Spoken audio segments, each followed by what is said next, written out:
Ladies and gentlemen, citizens of the universe, this is RosterWatch. My name is Alex Dunlap.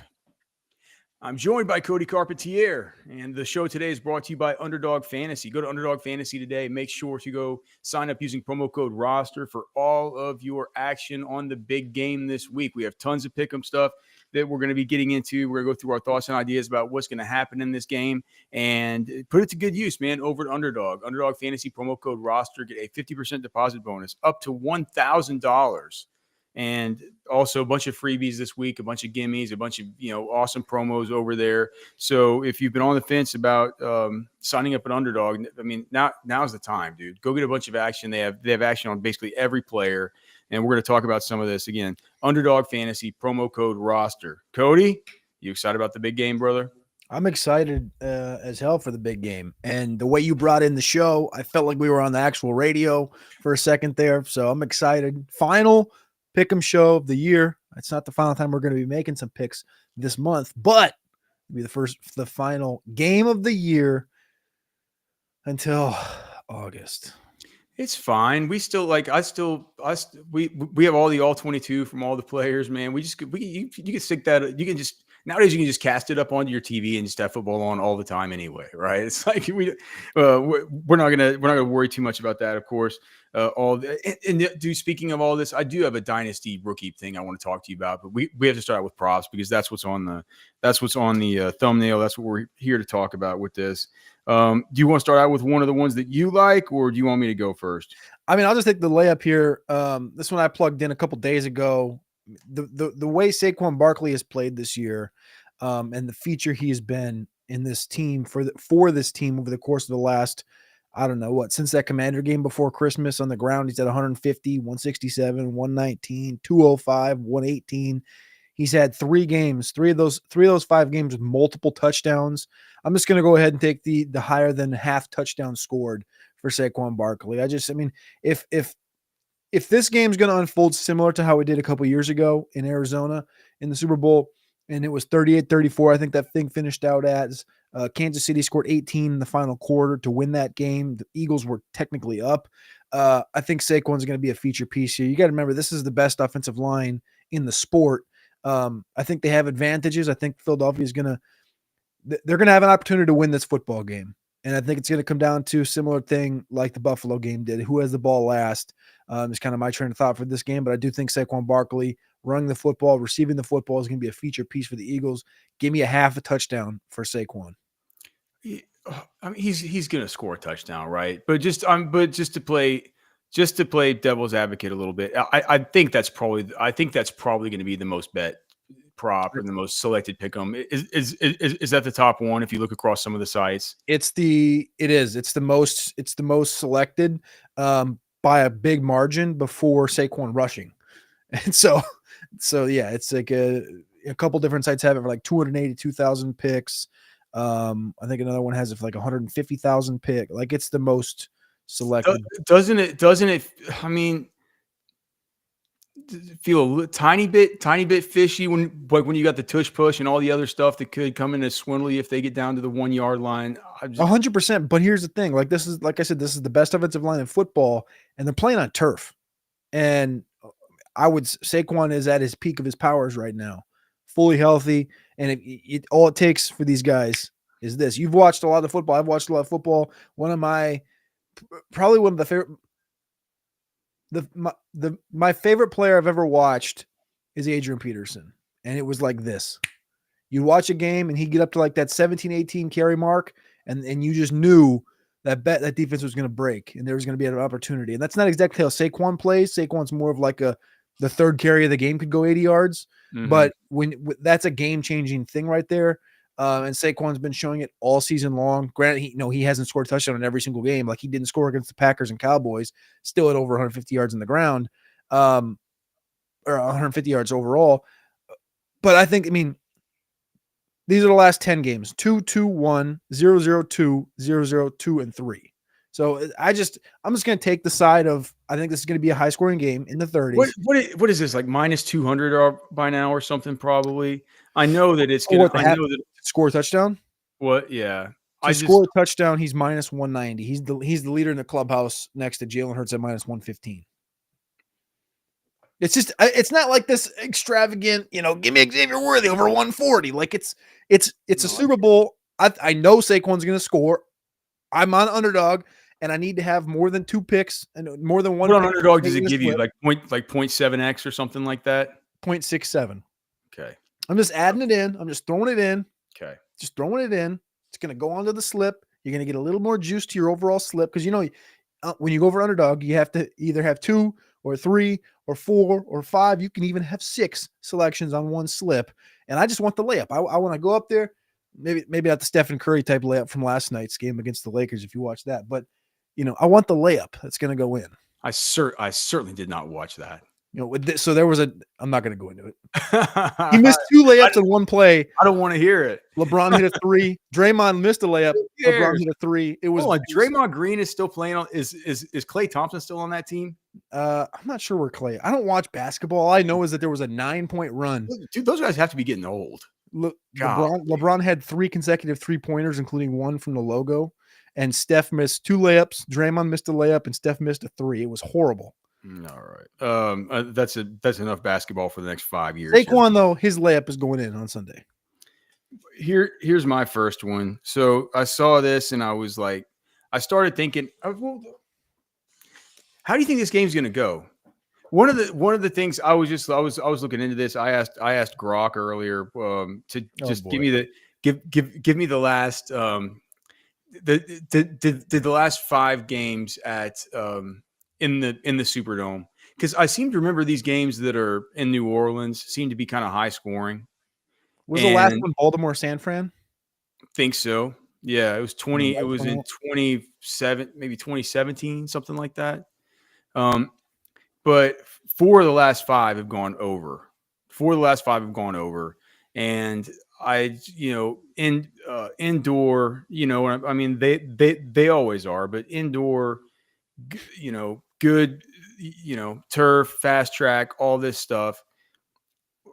This wasn't, this isn't one that I put in yet, but one that I was kind of like is in these high total games.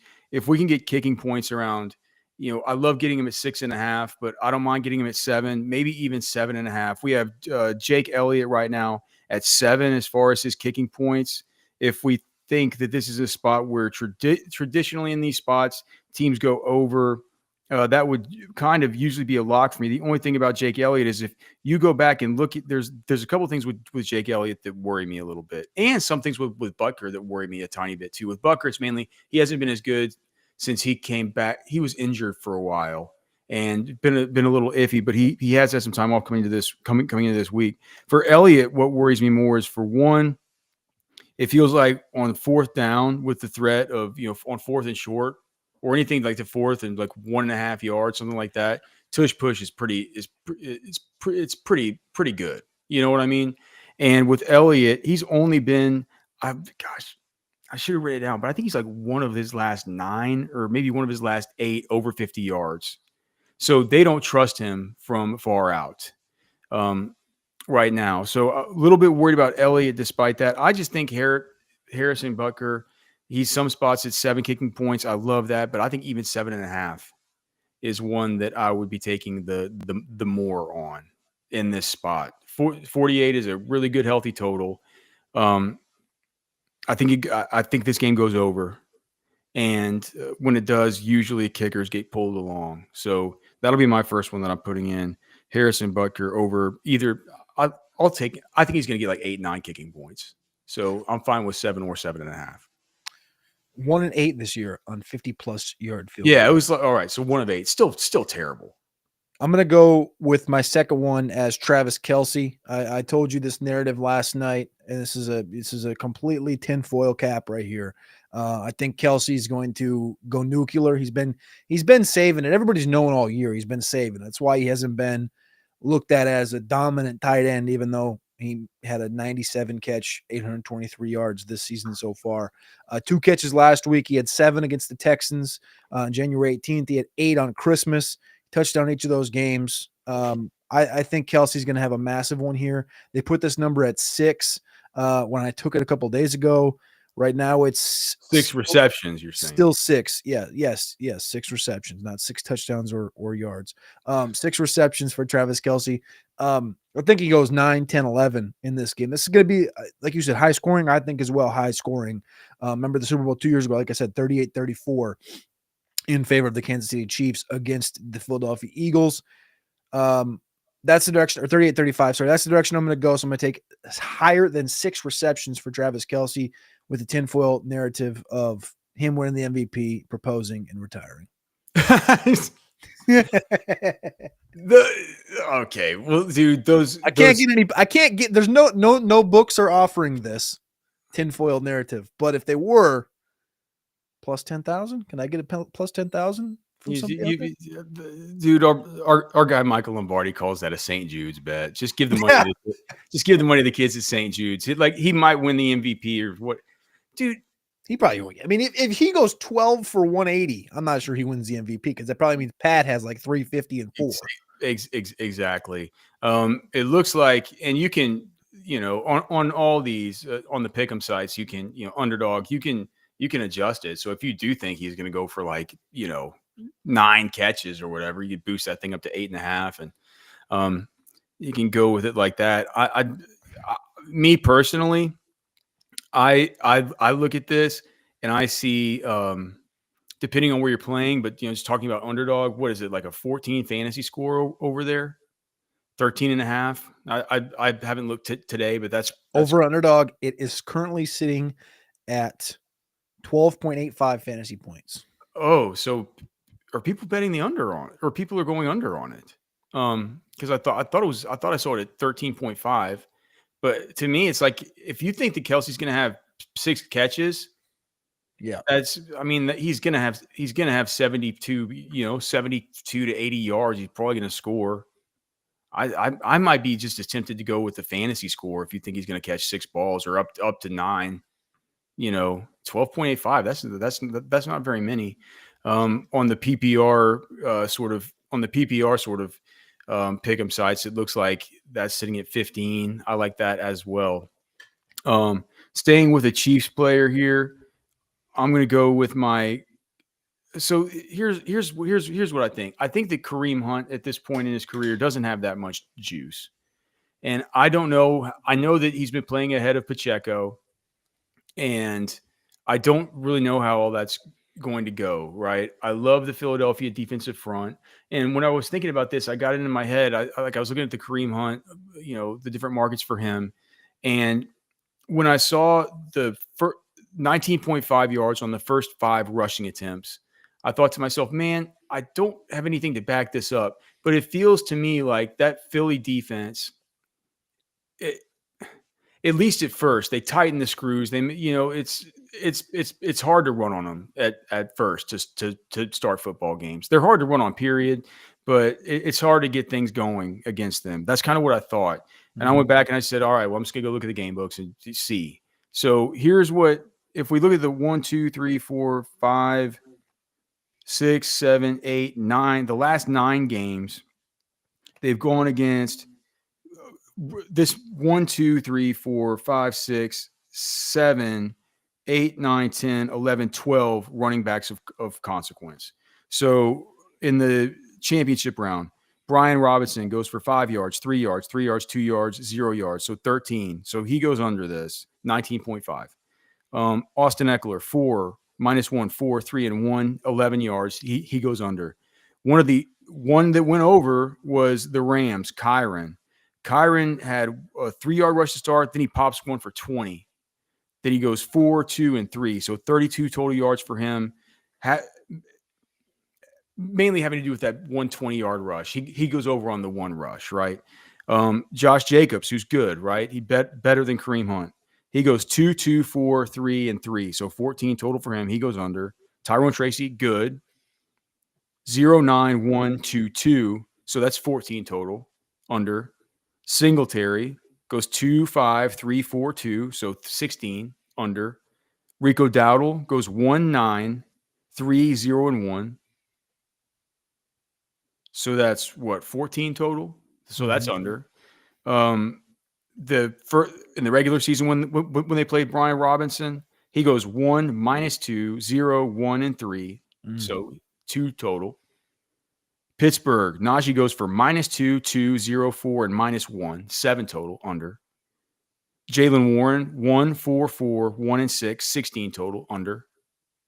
Then you have the only other guy that goes over out of these 12 running backs of consequence over the last 9 games versus Carolina. Chuba goes 3, 15, 4, 4, and 3. So he goes for 31 total, but that was buttressed once again by that 15-yard rush. If that rush would have been just like the average of the others, we're looking at like 3.8, 3.9 yards per carry is what 3.9 per carry is what we need here to stay under. That would have been fallen if he just gotten, his median instead of popping that 15-yard rush off, he would have gone under. And then Derrick Henry, a GOAT, goes 5, 0, 4, 6, and 4. So he goes 19. He goes under. Like Jacobs is going under on the first 4. Derrick Henry is, the Pittsburgh guys. I don't think that Kareem Hunt has as much juice as the rest of these dudes. Agreed. He's going to come in there and pop one off for 15 yards against this battering ram of a defensive front. Right off the bat, Kareem Hunt just is off to the races. I don't think that that's how this thing goes. So I love Kareem Hunt under less than whatever 19.5 rushing yards, first 5 attempts. I like it. What else you got?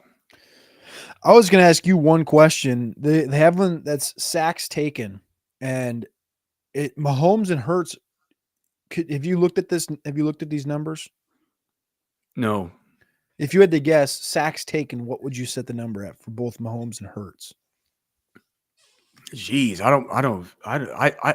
don't ever bet those. I haven't seen them all year, so I'm just seeing them now, and I'm just wondering if you have like a off the dome, because off the dome I would have thought 1.5 each or something, 2.5 each. And when I went back and looked, do you know how many times Mahomes was sacked in that Super Bowl against Tampa when they got beat? And he was remember that game when Mahomes was it felt like he was getting sacked every play, right? And he made that throw where he was like horizontal to the ground and they got beat 31-9. Oh, okay. Yeah. Remember that game? Yeah. He got sacked 3 times. Yeah, dude, in the postseason, Mahomes runs a lot. What is Mahomes' rushing line? Can we get that at like 24 yards or so? I haven't even looked at that. What is that? 30. Ugh. That's a little high. Buffalo, he had 43 last week. Houston, before Christmas, he had 33. They did a couple of a 12 and a 14 in there between there. Hurts is actually at 38, so he's just barely a touch ahead of Mahomes right now. He had 70 against the Rams. Do you think that coming into this game, do you worry at all that they're just like, dude, we're not going to let Saquon Barkley beat us? We're just not going to do it. Here's the thing. They can say that. They can say that, but look at that offensive line. Like, you might be able to say, all right, we're going to put 8 in the box. We're going to have a guy that's, constantly shadowing. I get it. I just wonder. Good luck. Because if you say he's not going to beat us, well, they could go to some kind of single high look, and that would help. I mean, that would help out the receivers and stuff. And what, you're going to put AJ Brown on an island? He's going to go 4 for $140. You know what I'm saying? Like, McDuffie's a great corner, but he plays predominantly inside. I don't think you want to put AJ Brown on an island out there. Oh, it's a little bit of pick your poison. Exactly. But I think I would pick the AJ Brown poison over the Saquon poison recently. It's a Super Bowl for a reason. Yeah. No, it's true. So that Mahomes rush yards is a little. I think I would still take the more or the higher, whatever they want us to say instead of over. What about Worthy? Worthy's had more than 10 rushing yards in 4 of the last 5 games. I couldn't believe that that the lines on his rushing 6.5 yards, 4 of the last 5 games. He's had more than 10 or more, I should say. The game against Houston, he had a -8 burger, but they've at least attempted rushes with him every game. Yeah, man. I think that's one rush for big plays day, right? I think I'm going to throw that one on my side of the ticket. What about speaking of big play, guys called big play? What about big play Slay, who is now going to have to? So, do we? Is he going to have to match up on? So Xavier Worthy's been playing a little bit more out of the slot. Juju plays only in the slot, really. What is Hollywood Brown's line? I'll bet you Hollywood Brown's going to get Slay, and Slay's much slower than he is. They're not going to. They're not putting Slay on Worthy. That would be idiotic. Hollywood's at 41. Juju's at 15. I think Hollywood's a good bet. His usage has been good.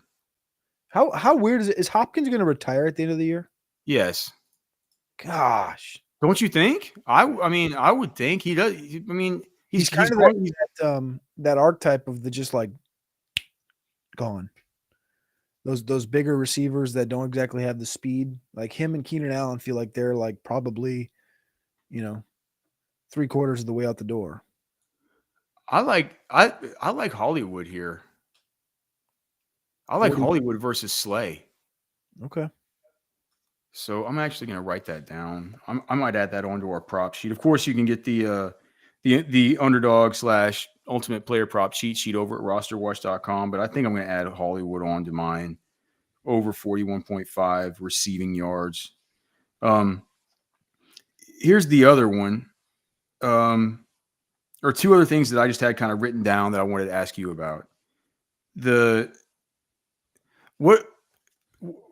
What is Juju Smith-Schuster's receiving? Because I don't think he's going to do 15.5. That thing's been picked over 60,000 times. People are saying he's going to go over that, but I just think it's going to be tough versus Cooper DeJean. I mean, he had a 60 piece against Buffalo last week. He a lot of nuggets. Yeah, but look at the 4 games prior to that. 0, 18, 4, and 0. Okay, so that was something I was thinking about. I was also thinking about how puny the Jahan Dotson one is.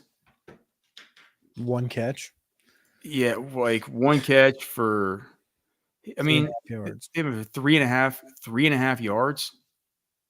Do you think he catches a ball? I mean, 4 of the last 5 games he has. That's all it takes. Shouldn't we take Jahan Dotson over 3.5 receiving yards? That feels like a trash man play. I like it. Okay, I'm going to write that one down too. And then the only other one, it's not on Underdog, but another thing that I asked Grok about today, I said, go look at pictures from the last 2 Super Bowls and tell me what color the Gatorade is that they splashed on Andy Reid. And that thing showed me 2 Super Bowls, 2 straight of purple Gatorade going on to Andy Reid. Do we have any lines on the? I'm sure that everybody knows this by now, but do we have any? I just had to completely wipe my hard drive, Cody, as you know, because I was having issues with my computer, and so I can't. And this was just yesterday, and I forgot my DraftKings and FanDuel passwords, and I'm gonna have to get on it later today, but I can't pull it up easily. So the prop numbers for Gatorade, it looks like FanDuel has it available, but it's only in Illinois and New Jersey. Every other state doesn't allow this for whatever reason. Purple plus 225, yellow, green, lime plus 250, orange plus 400, blue plus 650, red, pink plus 650, clear or water 900, or no Gatorade bath 2,500. Does no Gatorade bath count if they miss? No. If the Gatorade comes over the side, it's going to be considered a Gatorade bath, because it's like, how do you know? How do you know some little splatter didn't get on Reed? And I think the reason why it's 225 is it's like, if the Eagles win, who knows? But it feels like they've baked it in at plus 225 that it's going to be purple. If purple again, that team loves purple. If it's the Chiefs. So all right, I got one more before we go. We have to pick an MVP. You have to pick the game. You have to pick an MVP. Oh, well, okay. I mean, the Chiefs are going to win, and Patrick Mahomes is the MVP. Oh, you're such a chalk. Hey, dude, I like making money. All right. I'm gonna go. I really do think I think the Chiefs win. I really do think the Chiefs win. And I think Patrick Mahomes, he's plus 120. He's the leading odd getter. After that, Saquon plus 260, Hurts plus 350, Kelce's plus 1500. Worthy is plus 2,800. Better odds than AJ Brown. What is AJ Brown? Plus 3,500. I'm gonna go Eagles win with a walk-off by Saquon Barkley. Plus 260.